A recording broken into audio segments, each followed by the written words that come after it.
Ini penjelasan tentang apa sih pentingnya nasab, karena ini mungkin bisa menjadi salah satu jawaban, salah satu jawaban bagi teman-teman kita, saudara-saudara kita yang hanya mengatakan lah nasab nggak penting, yang penting adalah iman dan takwanya. Nasabnya mulia kok minta istri orang, seperti itu.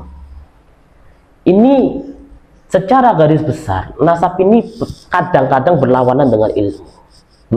Tapi nasab itu bisa bergandengan dengan ilmu, kadang juga berlawanan, seperti yang saya contohkan tadi. Nah, identitas ini ada sebelum orang mempunyai ilmu. Bisa dipahami semuanya ya. Identitas ini ada sebelum seseorang mempunyai ilmu. Logikanya begini, kita nggak usah lah bahas nasab tinggi-tinggi. Ada seseorang bergelar profesor, doktor, insinyur. Tinggi sekali ini, profesor, doktor, insinyur. Nah, orang ini mempunyai anak doktor juga, profesor juga, kemudian mempunyai cucunya agak daplek ini. Nah, sang cucu ini meskipun daplek, dia tetap mempunyai identitas. Oh, bapak saya loh profesor, bapak saya loh, kakek saya doktor. Nah, ini identitas positifnya, mungkin sisi yang mengambil kemanfaatan itu di sini.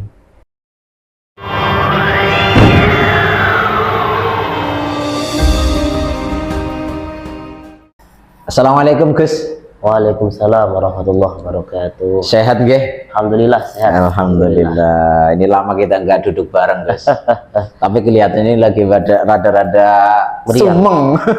Meriang saya, ya Allah, sedang merindukan kasih sayang. Masya Allah. Ya barangkali ada yang nyantol, jadi yang punya putri-putri yang cantik ya, yang gemoy ya. Amin amin amin.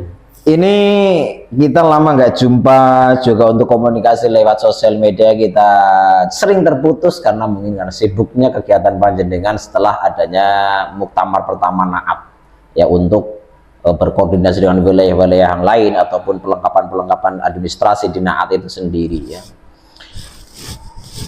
Untuk yang berikutnya kegiatan Naat selanjutnya ini apa setelah ada muktamar Gus? Setelah ada muktamar ini, insya Allah Naat akan lebih mengembangkan sayap-sayapnya di berbagai provinsi, yang nanti kalau provinsi itu namanya DPW, Dewan Pimpinan Wilayah, dan juga di kabupaten Dewan Pengurus Cabang. Nah, jadi memang keturunan Wali Songo ini tersebar ke seluruh daerah di Indonesia. Bukan hanya di Jawa saja ya, memang Wali Songo di Jawa, tapi kan dulu kan anak cucunya berjuang melawan penjajah. Betul. Akhirnya kan dibuang-buang, kayak Pangeran Diponegoro dibuang ke Makassar dan lain-lain lah begitu.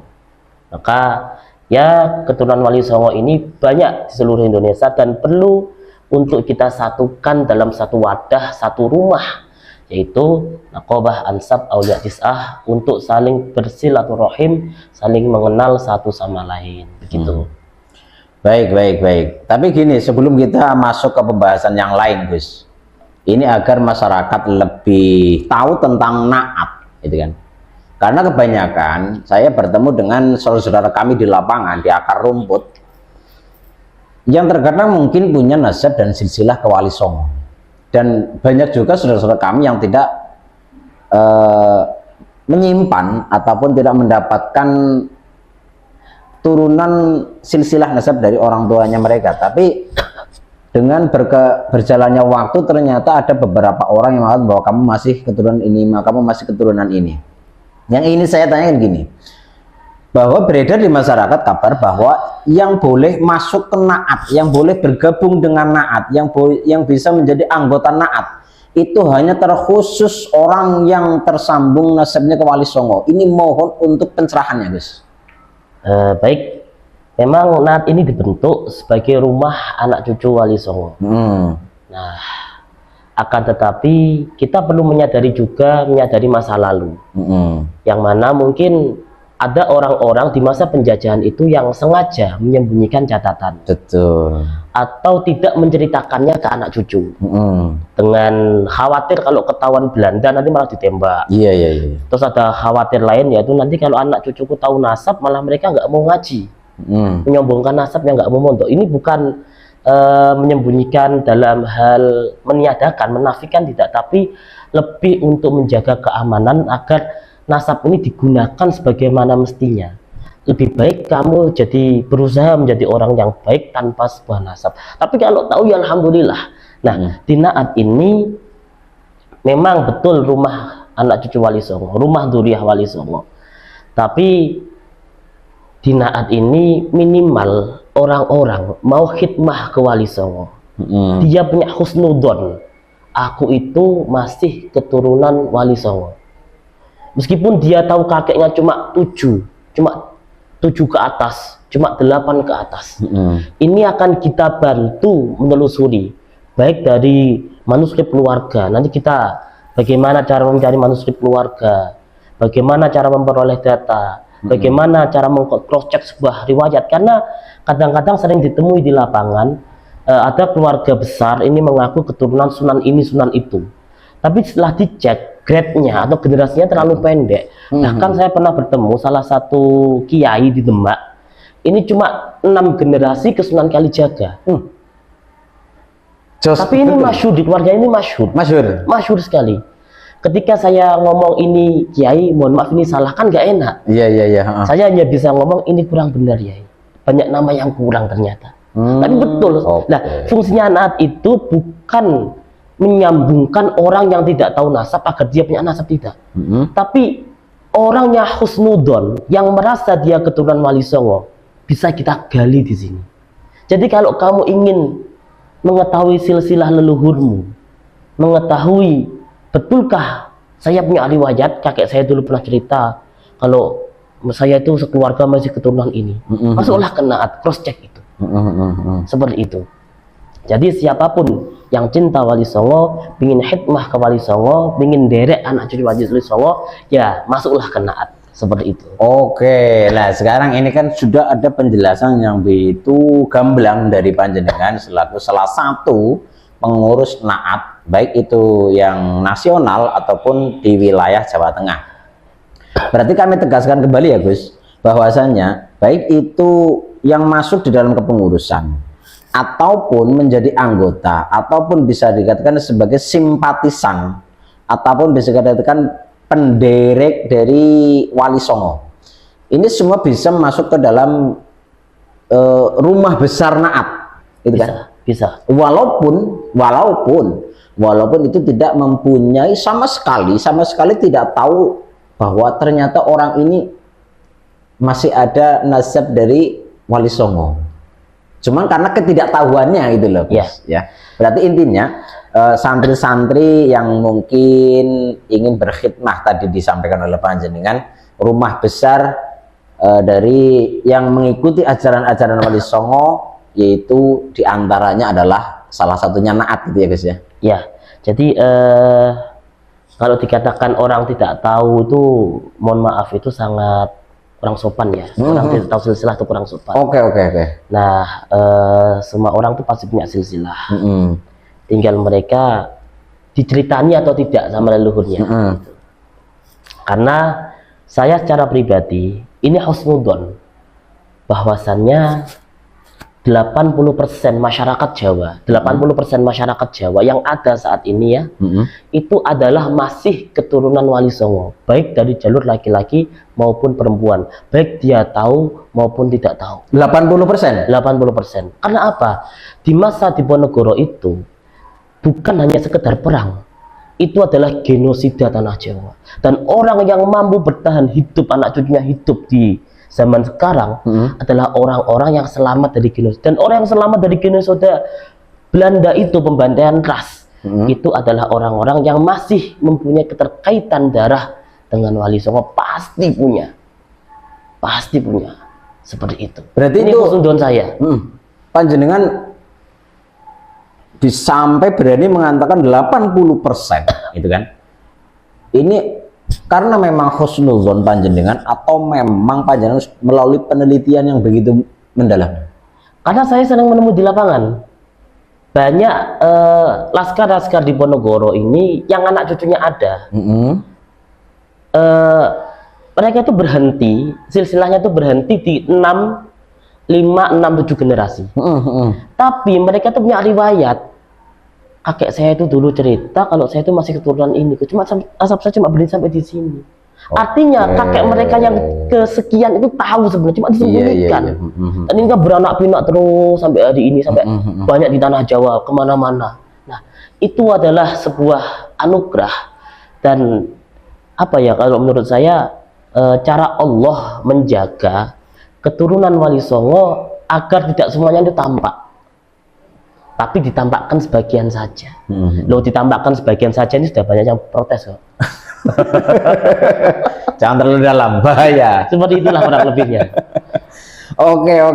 Ini tadi sudah saya tegaskan ya, saudara-saudara semuanya, bahwasanya untuk di Nusantara ya, setelah era penjajahan dan berkelanjutan, ternyata beliau secara bukan si penelitian ya, tapi menemukan pribadi, ya, sering menemukan bukti-bukti adanya catatan-catatan yang ternyata orang-orang yang beliau temui mempunyai catatan silsilah nasab sampai 6 generasi, sampai 4 generasi juga ya. Tapi ternyata ke atas dalam buku-buku yang lain ternyata tersambung nasabnya.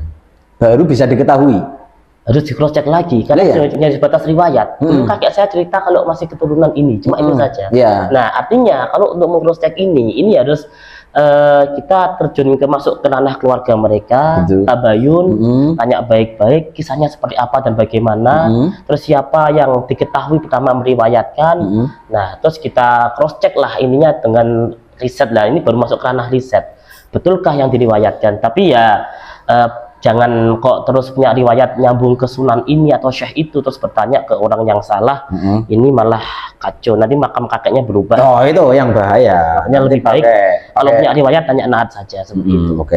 Jangan sampai salah bertanya kepada orang ya. Dan jangan sampai kita malu bertanya, namun jangan sampai salah bertanya kepada siapa yang ditanyai, apa gimana bahasanya enaknya. Ya mau dipikir sendiri. Oke, terima kasih guys atas penjelasan yang begitu gamblang tentang banyaknya begitu saudara-saudara kami yang bertanya ya naat. Kita masuk ke pertanyaan berikutnya guys. Tadi panjenengan di awal telah menyampaikan bahwasanya setelah agenda muktamar pertama naat di Temboro, bahwasanya sekarang melalui untuk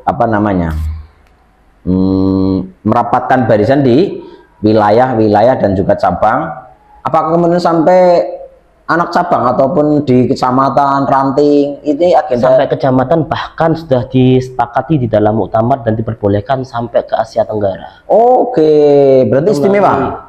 Pengurus istimewa. Insya Allah dalam waktu dekat ini, entah tahun ini atau tahun depan paling cepat ya, ini akan terbentuk pengurus cabang istimewa di Malaysia dan Filipina. Oke. Seperti itu. Oke guys, yang selanjutnya untuk konferwil yang kami dapatkan dari pamflet-pamflet yang kami terima dari saudara-saudara kami, yaitu untuk yang pertama kali diadakan konferwil ini ya, konferwil ya, berarti konferensi wilayah Jawa Tengah. Ini yang pertama ya guys ya. Pertama. Oke. Ini kelihatannya akan sangat begitu istimewa guys. Akan sangat begitu istimewa. Karena apa? Dalam pamflet tersebut yang dikirimkan kepada saya, ini akan dihadirkan narasumber nakobah internasional. Betul. Iya kan? Betul. Ya. Di antaranya kita bahasakan adalah, nanti kita tampilkan juga di layar, akan hadir juga dari Pakistan, Madinah, Maroko, dari Mesir ya. Ini sebenarnya apa sih kepentingannya? Apakah sangat begitu penting menghadirkan nakobah internasional? Sampai mana pentingnya menghadirkan nakobah internasional? Apakah tidak cukup melalui penelitian ataupun melalui penelusuran dari naat untuk wilayah Indonesia? Ya, pertama konferwil dulu ya. Konferwil Jawa Tengah ini memang yang pertama. Dan perlu diketahui bahwasannya DPW Naat Jawa Tengah ini adalah DPW Naat yang terbesar. Karena selama ini Naat memiliki beberapa pengurus wilayah di berbagai provinsi. Ada Kalimantan Barat, ada Kalimantan Selatan, ada Kalimantan Timur, ada Lampung, ada Jawa Tengah, ada Jawa Barat. Ini ada 6 DPW sudah. 6 DPW sudah berdiri ya? Yang resmi dan sudah dilantik. Oh, sudah dilantik. Oke. Dan yang paling besar itu memang Jawa Tengah. Karena di bawah DPW ini ada pengurus DPC atau yang membawai kabupaten. Nah, kenapa kok saya katakan DPW Naat Jawa Tengah ini yang terbesar? Karena di bawahnya Jawa Tengah ini ada 11 kabupaten yang sudah resmi Naat pengurus cabangnya itu dilantik. Dan ini terbesar. Jawa Barat baru Purwakarta. Semoga nanti secepatnya Jawa Barat ini bertambah juga. Bisa menyusul yang lain ya, Lampung, kabupaten yang lain. Kalimantan Barat, Kalimantan Selatan, Kalsel, atau mungkin provinsi-provinsi yang lain bisa menyusul juga. Seperti itu. Menyusul seperti Jawa Tengah. Jawa Tengah ini, Masya Allah, banyak sekali DPC. Ada Kabupaten Batang ya, Kabupaten Batang, Kabupaten Pekalongan, Kota Pekalongan, Kebumen, Pemalang, Banyumas, Temanggung, Demak, Demak belum, Tegal Kudus, Pati, Jepara, sama Kota Semarang. Ada 11 DPC. Tegal belum masuk berarti? Tegal belum. Rencananya nanti ketika konformil Naat Jawa Tengah yang dilaksanakan di Brebes tanggal 18 ini nanti 18 Mei bulan depannya teman-teman, ini juga akan dilaksanakan pelantikan DPC Naat Brebes dan juga DPC Naat Tegal, seperti itu. Lalu apa sih pentingnya mendatangkan nakib ke Indonesia? Kenapa kok mohon maaf ya, kok Naat ini, masyarakat tuh sering tanya kenapa kok Naat sering mendatangkan nakib ke Indonesia? Betul. Ya karena Naat ini adalah nakobah. Nakobah itu pencatat. Naat itu secara organisasi hanya bisa mengeluarkan syahadah nasab seseorang sampai ke wali songo, dan ini harus sahih berdasarkan manuskrip, berdasarkan riwayat keluarga, pengakuan keluarga dekat, keluarga jauh. Tidak boleh mengaku-ngaku. Dan Naat tidak pernah mengeluarkan syahadah orang sampai Rasulullah, tidak pernah. Naat hanya mengeluarkan syahadah nasab orang sampai wali songo saja. Lalu wali songo sampai ke Rasulullah ini sudah bukan ranah Naat. Ini ranah nakobah-nakobah di Timur Tengah yang menjadi tempat asal muasal leluhur wali songo. Nah, contohnya seperti Sunan Giri, Sunan Kudus, Sunan Gunung Jati, ini dari Maroko. Terus wali songo yang lain, Sunan Ampel, Sunan Bonang, Sunan Kalijaga, Sunan Muria, ini dari Pakistan. Seperti itu. Dan ini juga untuk membentengi, karena mohon maaf teman-teman, mohon maaf sekali lagi, kita dijajah Belanda tuh lama sekali. 300 lebih lah kalau menurut saya. 300 lebih Ini sekian. Belanda belum Portugisnya, belum Inggris, belum Jepang. Nah, lebih intinya. Dan di masa itu orang-orang penjajah itu tidak mau anak-anak cucu wali songo itu tahu leluhur yang sebenarnya siapa. Iya, betul. Disembunyikan, atau bahkan membawa Belanda membawa orang-orang yang paling the holy of holy, paling suci di atas yang suci. Dan silsilah wali songo dibawa ke negara mereka. Negara yang perang dan gurun pasir, tapi kalau mendongeng luar biasa dongengnya. Seperti itu. Dibawa ke negara itu. Ternyata setelah diteliti tidak ada wali songo yang berasal dari sana. Manuskrip wali songo tidak pernah menyebutkan negara tersebut. Manuskrip wali songo itu menyebutkan negara asal wali songo adalah Al-Maghribi secara bahasa Maroko, As-Samarkandi secara bahasa Uzbekistan, Pakistan. Dan ternyata alhamdulillah memang betul. Saya kemarin ke Pakistan langsung bertemu dengan Syed Ali Abbas. Betul memang. Syekh Jumadil Kubro, adiknya Syekh Said Jalaluddin Makamdowo Tuban, Sunan Ampel, terus Sunan Derajat, Sunan Kalijaga, semuanya asalnya dari sini, dari Pakistan. Terkoneksi. Nah, kemudian apa tuh pentingnya itu apa? Ini membuktikan kebangkitan wali songo itu bukan hanya sebatas keilmuan dan mengetahui nasab wali songo dibelokkan, diluruskan lagi, bukannya seperti itu. Meluruskan sebuah silsilah ini pasti pro dan kontra. Iya. Nah, untuk memperkuat penelitian dari Naat, membuktikan Wali Songo itu bukan dari negeri seberang, tapi dari negeri ini, maka datangkanlah nakobah-nakobah untuk membacakan, membuktikan kepada publik, kepada masyarakat Indonesia, ini loh silsilah Wali Songo yang sebenarnya, yang seperti ini, yang dulu ditutupi oleh para penjajah dan juga antek-anteknya. Nah, kemudian apa? Ini sangat penting karena silsilah Wali Songo ini bukan hanya silsilah Wali Songo, asal usul masuknya Islam di Nusantara ini muncul banyak versi. Betul. Ada versi Gujarat, Iya. ada versi Persia, bahkan ada versi Yaman. Iya, betul. Ada juga versi Cina, bahkan ada juga versi Sudra atau pedagang. Iya.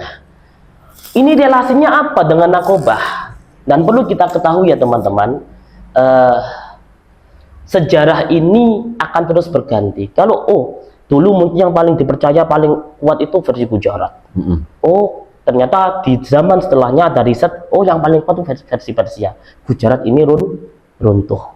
Kemudian di zaman setelahnya lagi Persia dikalahkan sama versi Yaman. Kemudian dikalahkan lagi sama versi pedagang. Dikalahkan lagi sama versi Cina. Ini sejarah itu akan selalu seperti itu, akan selalu tumpang di diversi. Nah, akan tetapi Wali Songo ini bukan hanya sebatas ilmu sejarah, tapi juga ilmu nasab. Kalau sudah masuk ke ranah nasab, nasab ini harus diisbat. Nasab ini harus mendapatkan pengakuan dari negara asal leluhurnya. Ketika sebuah nasab sudah diisbat, maka sejarah itulah yang harus mengikuti nasab yang diisbat. Kalau dulu Wali Songo versi Yaman dari Abdul Malik Azmat Khan bin Alwi Amil Faqih ternyata tidak bisa diisbat dan gagal, dan di India tidak terbukti kan.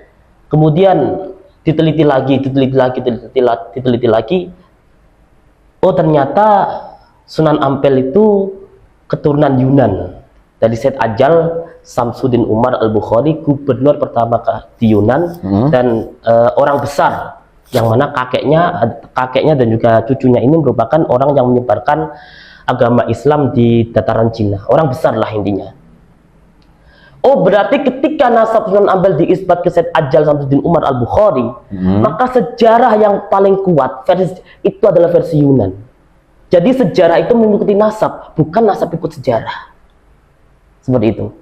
Sejarah ini harus mengikuti nasab yang diisbat. Dan nasab ini tidak harus mengikuti sejarah, karena sejarahnya akan muncul versi-versi terus. Iya, betul. Akan muncul versi, dan tidak ada penghakimannya. Sedangkan nasab ini ada penghakimannya. Apa penghakimannya? Man intasaba min ghairi abihi fahuwa mal'un. Barang siapa yang menasabkan kepada selain bapaknya, maka dia dilaknat. Ketika silsilah Wali Songo sudah ketemu yang sahih dari jalur ini diisbat sudah, maka sejarah harus mengikuti. Kalau sejarah tidak ikut, ini mal'un sudah. Wali Songo yang diisbat itu versi Yunan ke Said Ajal Samsudin Umar Al-Bukhari. Ya kalau mempertahankan versi Yaman, ya mal'un sudah itu. Wali Songo Sunan Giri Sunan Kudus ini yang diisbat ke Maroko, ke Syabdul Qadir Jailani, mau masih pakai versi yang Persia, jadi ya mal'un itu sudah, dilaknat sudah. Maka sejarah harus mengikuti nasab yang diisbat. Nah, untuk mengisbat nasab ke Timur Tengah ini kita harus punya komunikasi yang baik dan juga kerjasama yang kompeten.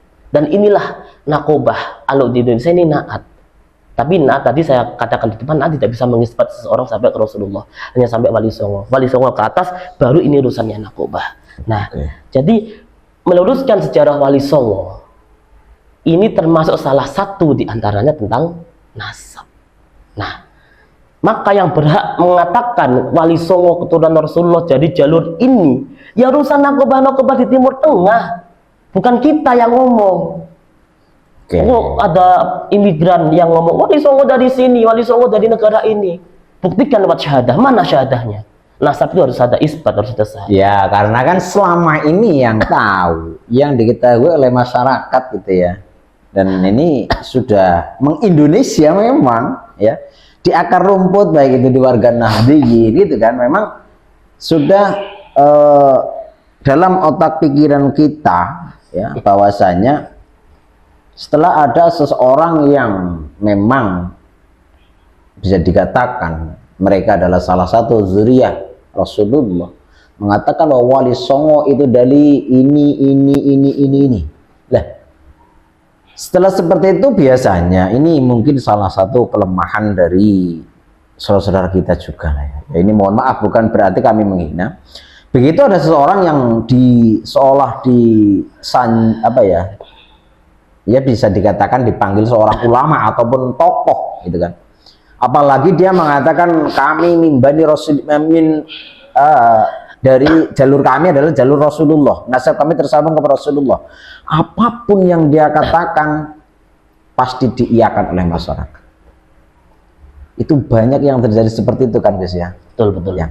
Nah, dari apa yang panjenengan paparkan panjang, begitu panjangnya tadi ya, semoga ini bisa dipahami oleh saudara kami sebangsa setanah air ya. Bahwasanya tadi kalau tidak salah, mohon maaf, mohon dikoreksi kalau salah. Panjenengan mengatakan bahwa perjalanan sejarah Wali Songo di Nusantara seharusnya sejarah ini mengikuti pergerakan nasab yang sudah diisbat gitu kan, bukannya malah seperti kata orang sebelah.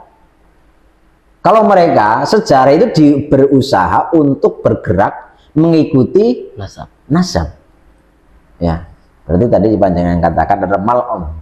Na'udzubillah tsumma na'udzubillah. Oke, semoga apa yang beliau sampaikan ini bisa menjadi wawasan kita, pengetahuan kita, bertambahnya ilmu, karena nasab ini sangat penting ya. Betul. Tapi ini mohon panjenengan juga memberikan wawasan kepada saudara kami. Banyak orang yang mengatakan apalah pentingnya nasab. Monggo. Jadi saya juga sering menemui ya, bahkan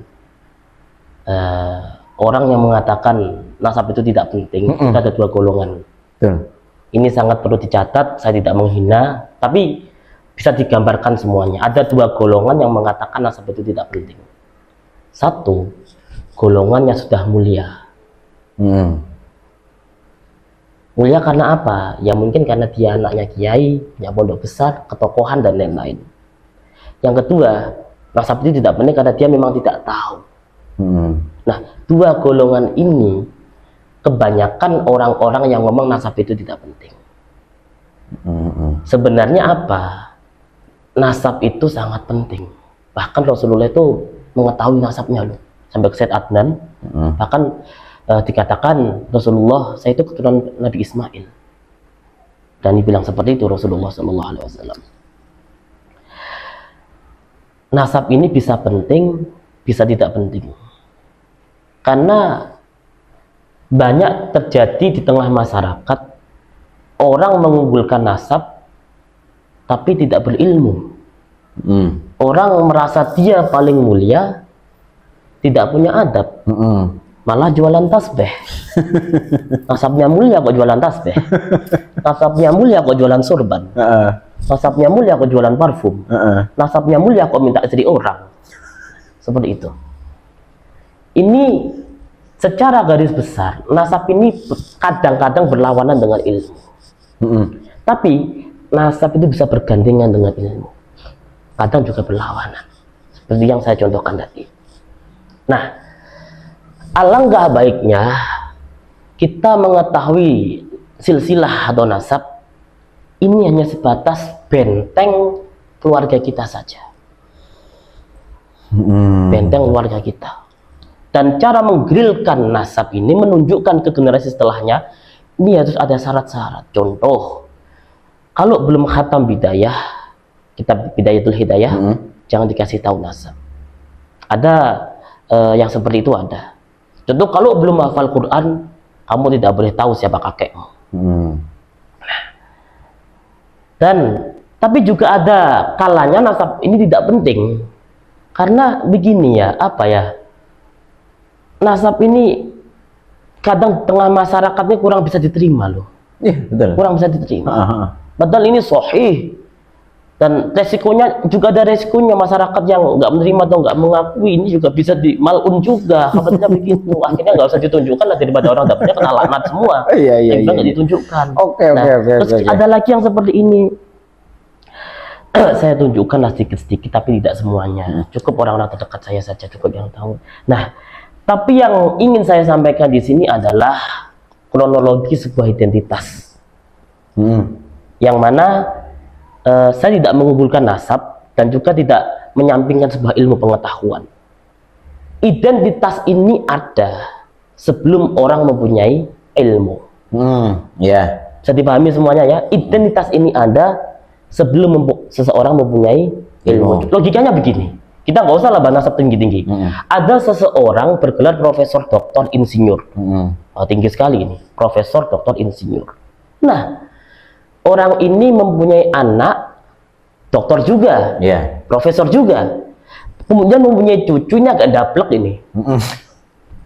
Nah, sang cucu ini meskipun daplek, dia tetap mempunyai identitas. Oh, bapak saya loh profesor, bapak saya loh, kakek saya dokter. Nah, ini identitas positifnya, mungkin sisi yang mengambil kemanfaatan itu di sini. Nah, kalau orang mengetahui nasab, identitasnya itu terjaga. Meskipun mohon maaf ya, dia menyimpang atau nakal, tapi keilmuannya kadang tidak sinkron. Maka untuk menjaga identitas ini harus dibandingi dengan ilmu pengetahuan. Nah, akan tetapi tidak semua orang itu dilahirkan dengan, mohon maaf ya, kecerdasan pola pikir. Tidak semua orang tuh lahir mau menjadi ulama, tidak semua orang lahir itu menjadi orang baik, tidak. Tapi ya banyak yang lahir jadi penjahat juga banyak sih. Nah, akan tetapi satu hal yang tidak bisa dihilangkan adalah sebuah identitas. Menjaga image identitasnya sangat penting. Maka kalau kamu keturunan orang besar, kalau kamu cucunya kiai, kamu anaknya wali, kamu keturunan syekh, keturunan Rasulullah dan lain-lain apalah, sunan, wali songo, maka identitasmu ini sudah jelas. Pertanyakan dalam dirimu, apakah ilmuku sudah jelas atau belum?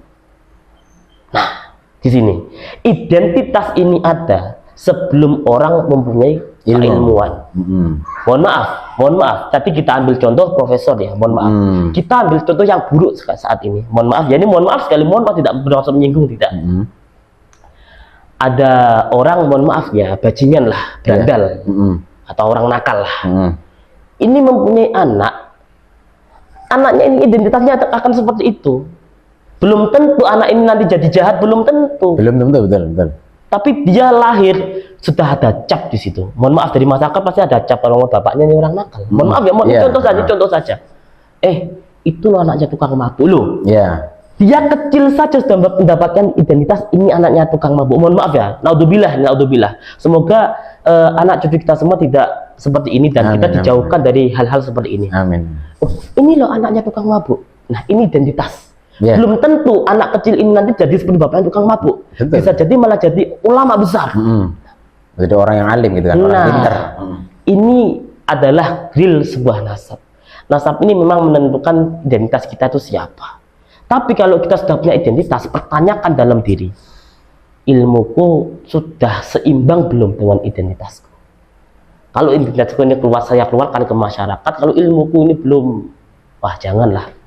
Lebih baik aku minimal ya khatam bidayah lah, minimal bisa mengamalkan bidayah itu lidayah. Udah itu saja. Gak usah mengamalkan iya ulumuddin, gak usah, bidayah itu lidayah saja bisa mengamalkan. Seperti itu, kurang lebih begitulah. Oke, ini penjelasan tentang apa sih pentingnya nasab, karena ini mungkin bisa menjadi salah satu jawaban bagi teman-teman kita, saudara-saudara kita yang hanya mengatakan nasab nggak penting, yang penting adalah iman dan takwanya, gitu kan. Seandainya ini kami mau membahas yang lebih jauh, mungkin akan lebih ngeri lagi penjelasannya. Tapi ya gampang lah, itu suatu saat nanti ya. Bisa kedua nanti. Iya.